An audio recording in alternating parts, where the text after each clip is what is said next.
Hindi lang pagkain ang pinapabawasan ngayong Holy Week, kundi pati ang oras online. Isinusulong din ng CBCP ang digital fasting para sa mas makabuluhang pagninilay ng mga Katoliko. Yan ang agenda report ni Ryan Reloban ng Abante. Sa Semana Santa, napasok sa panahong halos hindi na maialis sa araw-araw ng buhay ng mga Pilipino ang social media, nanawagan ng Catholic Bishop Conference of the Philippines o CBCP na mag-digital media fasting ngayong Holy Week. Pero hati ang pananaw ng ilang Katoliko kung dapat nga bang iwasan muna ang paggamit ng social media. Dahil ang Pilipinas nga ay kabilang sa mga bansang pinakamahilig gumamit ng social media sa buong mundo. Kung saan sa Digital 2021 report ng creative agency na We Are Social at social media management platform na Hootsuite, lumalabas na umaabot sa 4 hours hanggang 15 minutes per day ang ginugugol ng mga Pinoy sa online. Ayon sa CBCP, layunin ng digital media fasting na maglaan ng maraming oras sa panalangin, pagbabasa ng mga salita ng Diyos, tahimik ng pagninilay at mas makabuluhang ugnayan sa kapwa. Pabor dito ang mga kabataang sina Ethan at John. Aminado sila na mahirap sa una pero kaya namang gawin dahil isang beses lamang ito sa isang taon.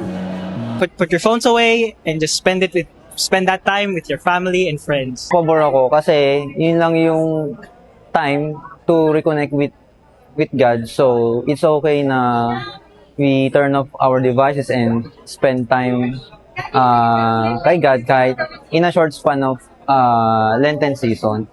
Para kay Prince, isang manggagawa, may iba pa namang paraan ng pagpa-fasting bukod sa pag-iwas sa social media. Maraming klaseng na pwede natin gawing fasting. So, pag sinabi kasi nating fasting, ito yung kung ano yung kaya nating i-sacrifice during this Lenten season. Pwedeng yung paborito nating pagkain, pwedeng social media, pwedeng yung lagi nating ginagawa for a certain days lang. Sa kabila ng magkakaibang pananaw, paalala ng CBCP na ang digital media fasting ay hindi parusa, kundi isang paraan para palayain ang sarili sa mga distraction at mas palalimin ang ugnayan sa Diyos, pamilya at kapwa ngayong Semana Santa. Para sa agenda, Ryan Reloban, Abante. Manatiling nakatutok sa Bilyonaryo News Channel. Sumubaybay sa aming social media accounts at mag-subscribe sa aming YouTube channel para sa mga eksklusibong balita at storya.